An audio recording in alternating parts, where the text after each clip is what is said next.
Joe, ça va? Salut! Salut tout le monde! Là, tu vas me parler plus du côté musical, entre Oui. autres. Là, je t'ai demandé de parler surtout d'une personne en particulier parce que ça a l'air d'attirer l'attention de Patrice. Je suis pas mal sûr que Ben va triper. Même Isabelle est comme aïe, aïe. Ok, vas-y, Ah ouais? je te laisse la place. Qui ça? Bon, Joe. ben, on va parler aujourd'hui du leader charismatique de Slipknot et de Stone Sours, Corey Taylor, qui dévoile son visage sans masque, révélant pas mal de cicatrices de sa carrière musicale parce que tout le monde connaît un peu son passé. L'homme, il est rendu sur le bord de la cinquantaine. Puis dans cet album-là, c'est son deuxième album solo.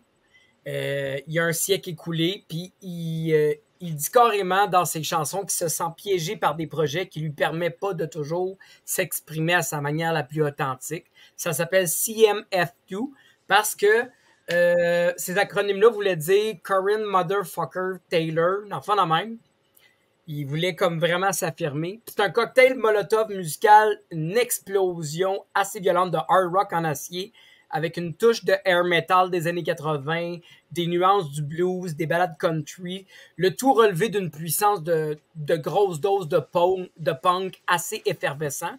Puis, moi, je trouve que, oui, Taylor, il échappe pas à l'empreinte brutale qui nous rappelle de temps à autre les projets qu'il y a eu, mais c'est surtout un mix entre Bad Religion, Iron Maiden, Motley Crue et Guns N' Roses pour moi. Ok.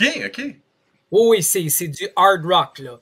Puis sur cet album-là, ben, il a fait appel à Jay Ruston, qui a déjà travaillé avec Stone Sours, Anthrax, Steel Panthers, Avatar, pour produire l'album. Puis cette fois-ci, il a spécialement choisi des musiciens pour l'aventure.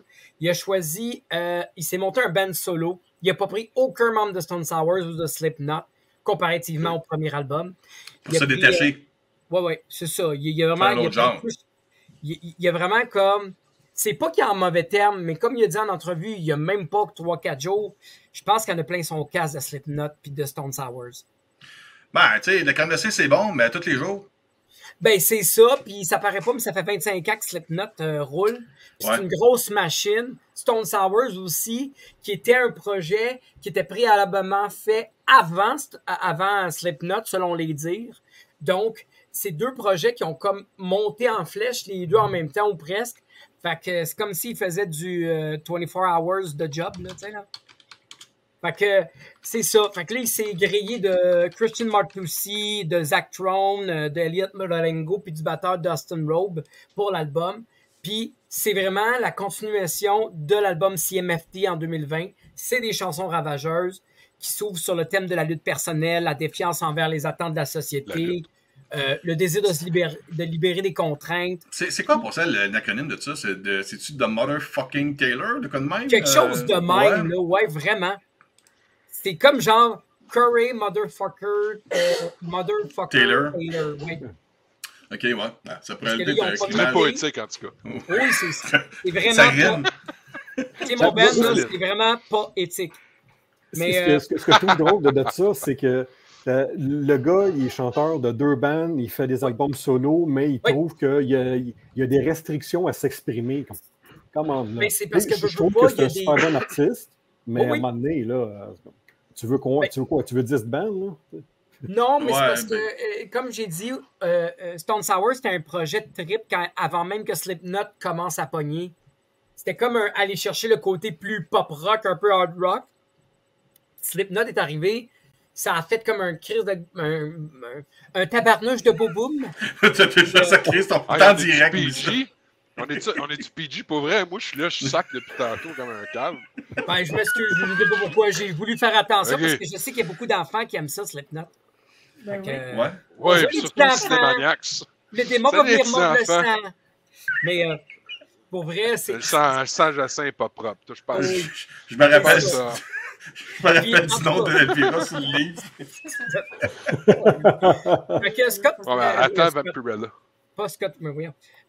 Corey Taylor, dans cet album-là, il explore aussi la purge de ses démons. Il parle de relations négatives qui l'ont un peu nivelé par le bas.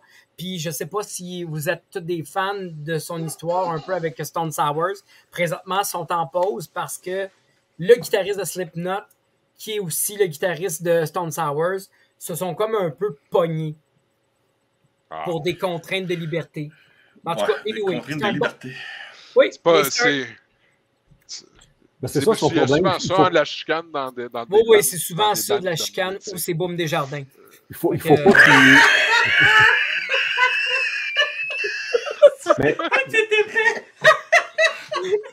Elle est partie!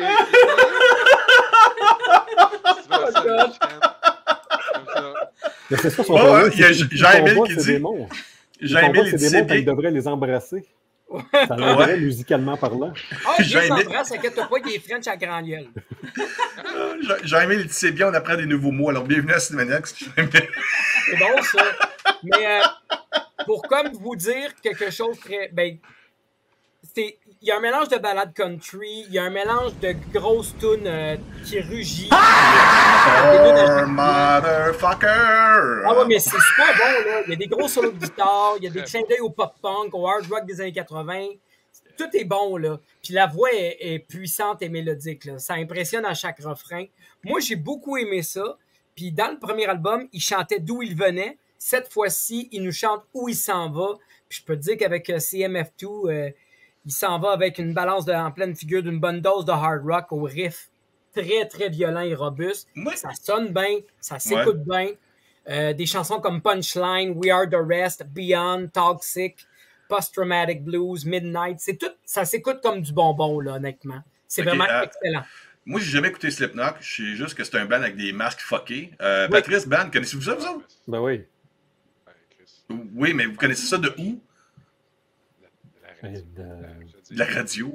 De Spotify, okay. Avant Sirius. Faudrait que je découvre ça. Écoute, tu connais-tu Limp Bizkit?